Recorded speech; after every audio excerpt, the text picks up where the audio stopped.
Hello students. So I hope आप सब लोग अच्छे होंगे घर पे और लॉकडाउन का पालन कर रहे होंगे। सो इस क्लास में we are going to discuss about polynomials.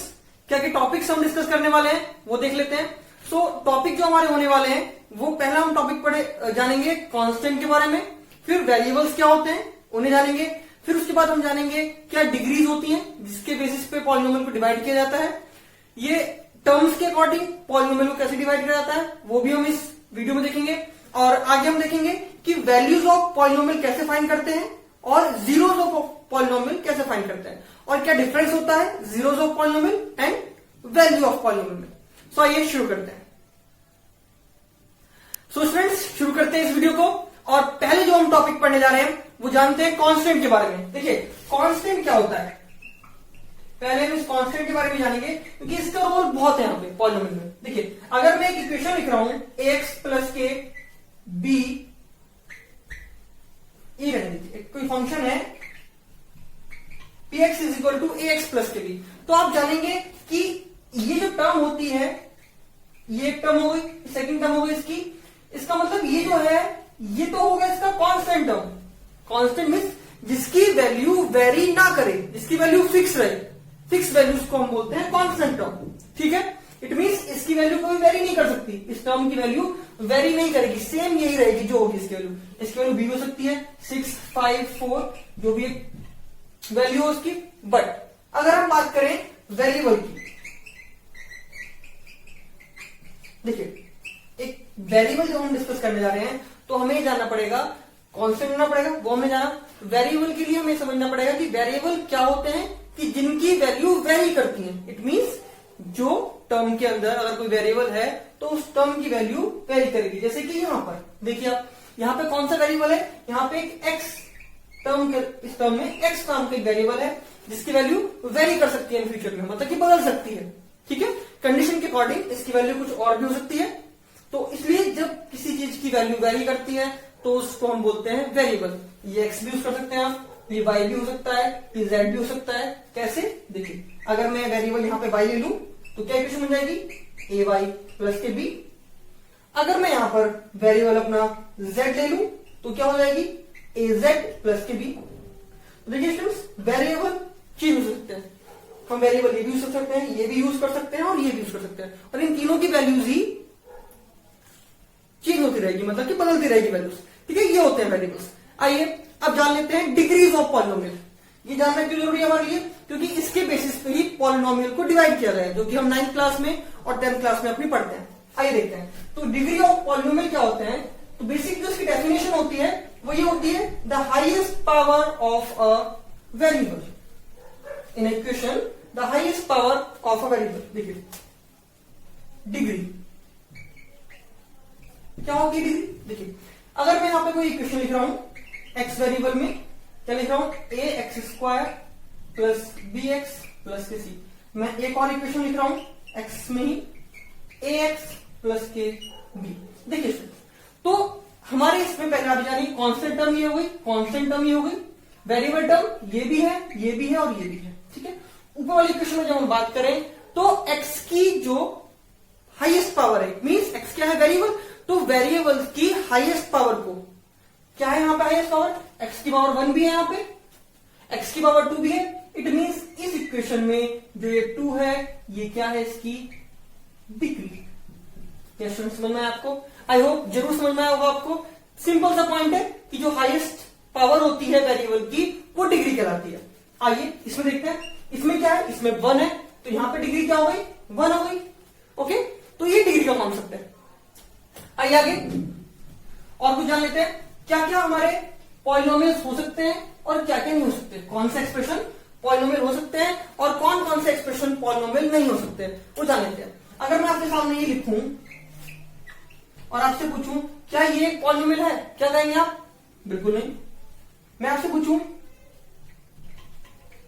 क्या ये एक पॉलिनोमियल है, क्या कहेंगे आप, बिल्कुल नहीं, ये भी एक पॉलिनोमियल नहीं है। तो क्या होते हैं पॉलिनोमियल, देखिए पॉलिनोमियल में एक सिंपल एक्सप्रेशन में आपको जो ये पावर्स होती है, एक्स की एक्सपोनेंट्स पावर होती है वो नॉन नेगेटिव इंटीजर, मतलब कि z। सो स्टूडेंट्स क्या होनी चाहिए, हमारे नॉन नेगेटिव इंटीजर्स होने चाहिए, मतलब कि 0, 1, 2, 3, 4, यही तो होते हैं नॉन नेगेटिव इंटीजर्स। नेगेटिव क्या होता है? -1, -2। ये क्यों? देखिए ये पावर क्या है? 1/2, ये तो इंटीजर ही नहीं है। लेकिन अगर इसकी प्लेस पे अगर मैं ऐसा भी लिखता कि x की पावर -k1 + k2, तो ये भी एक पॉलिनॉमियल नहीं है। ठीक है, अगर मैं ऐसे लिखूं x की पावर 1 + k2, हाँ ये एक पॉलिनॉमियल हो सकता है। तो क्या जाना आपने कि जो इसकी एक्सपोनेंट पावर्स होती हैं वेरिएबल की, वो नॉन इंटीजर होनी चाहिए, नॉन नेगेटिव इंटीजर्स। ठीक है, नेगेटिव वाले इंटीजर्स नहीं होने चाहिए, जो पॉजिटिव वाले इंटीजर्स हैं और +0 ये पावर्स में हो सकते हैं। अब आप मुझसे कहेंगे कि अगर 0 पावर में हुआ तो वो तो एक पॉलिनॉमियल बचेगा ही नहीं। जी नहीं स्टूडेंट, देखते हैं यहाँ पे, अगर 0 यहाँ पे हो गया, मान लीजिए, देखिए आप, ये 0 क्या बन जाएगा 1, तो ये क्या बन गई? एक कांस्टेंट टर्म बन गई। ठीक है, आइए स्टूडेंट्स अब जान लेते हैं कि पॉलिनॉमियल्स को किस तरह डिवाइड किया गया है on the basis of degree, on the basis of term.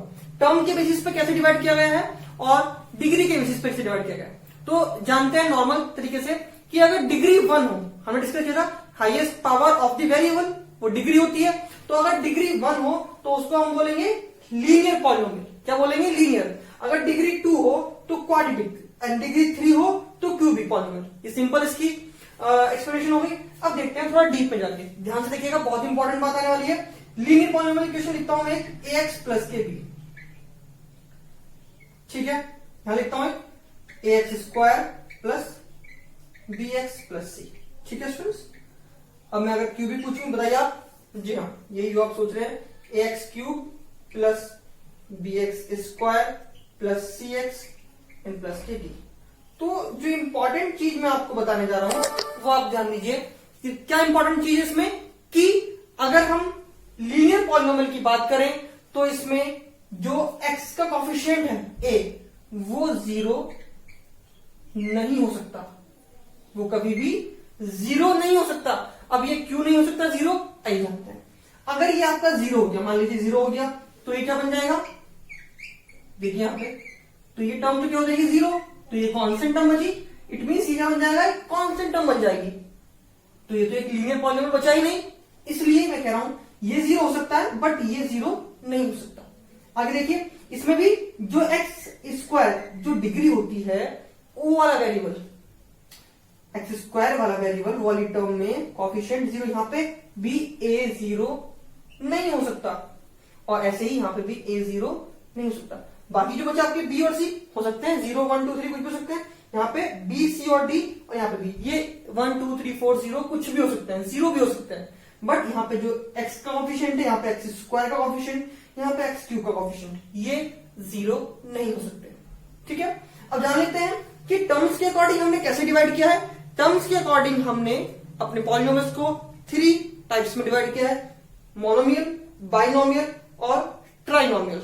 ठीक है, मोनोमियल मतलब जिसमें एक टर्म हो, सिंगल टर्म, बाइनोमियल जिसमें 2 टर्म हो, और ट्राइनोमियल जिसमें 1, 2, 3 टर्म्स हो। ठीक है, तो ये चीज हमने पढ़ी। अब कुछ और डीप में जा लेते हैं। क्या मैं आपको समझाना चाह रहा हूं वो ध्यान दीजिएगा। देखिए, जो ये लीनियर पॉलिनोमियल होते हैं, लीनियर पॉलिनोमियल हमारे मोनोमियल भी हो सकते हैं और बाइनोमियल भी हो सकते हैं।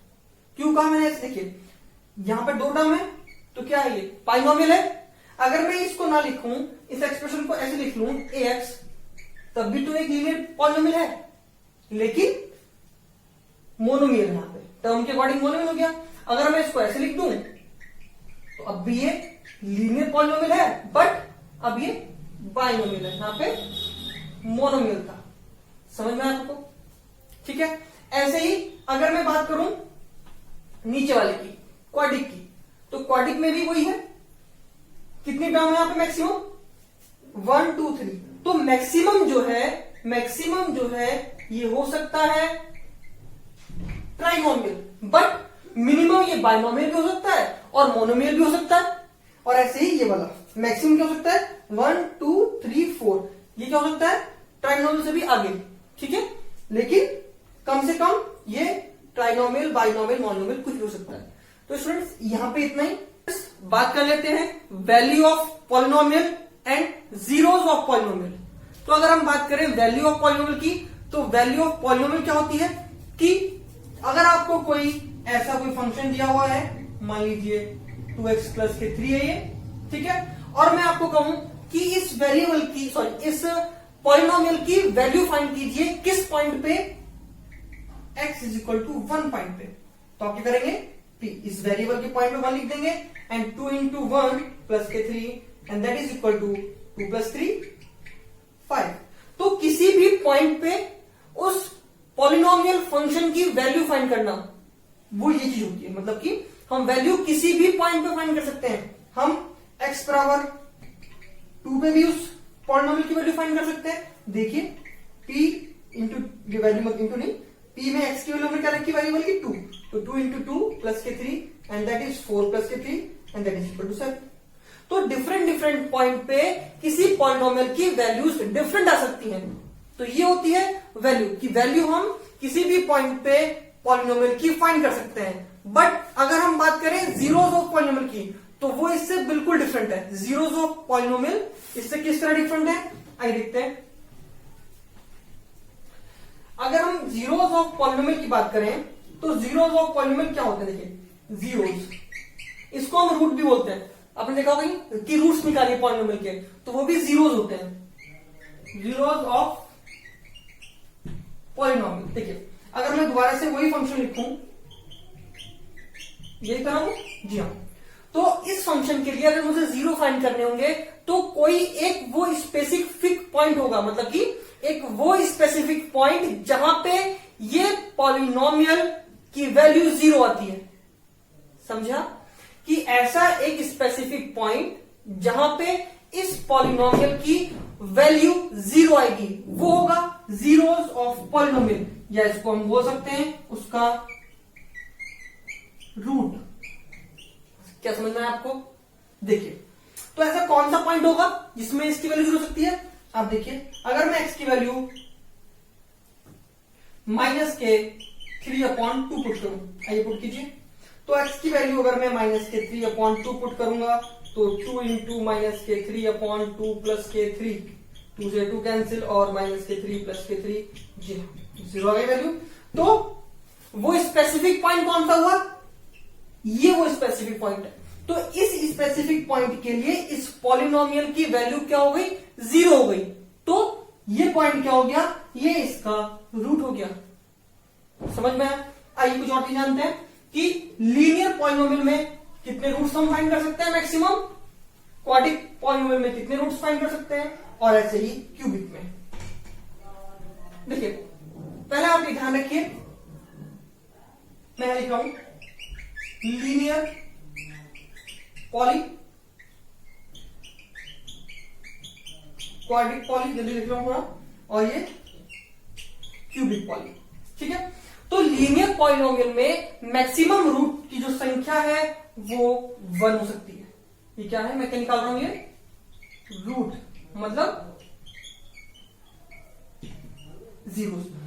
वही बात करें हम क्वाड्रिक पॉलिनोमियल की, तो क्वाड्रिक पॉलिनोमियल में मैक्सिमम जो रूट का नंबर है वो 2 हो सकता है, और ऐसे ही क्यूबिक में 3 हो सकता है। ओके स्टूडेंट्स, तो ये है रूट की numbers on the basis of linear में, क्वाड्रिक में और क्यूबिक में।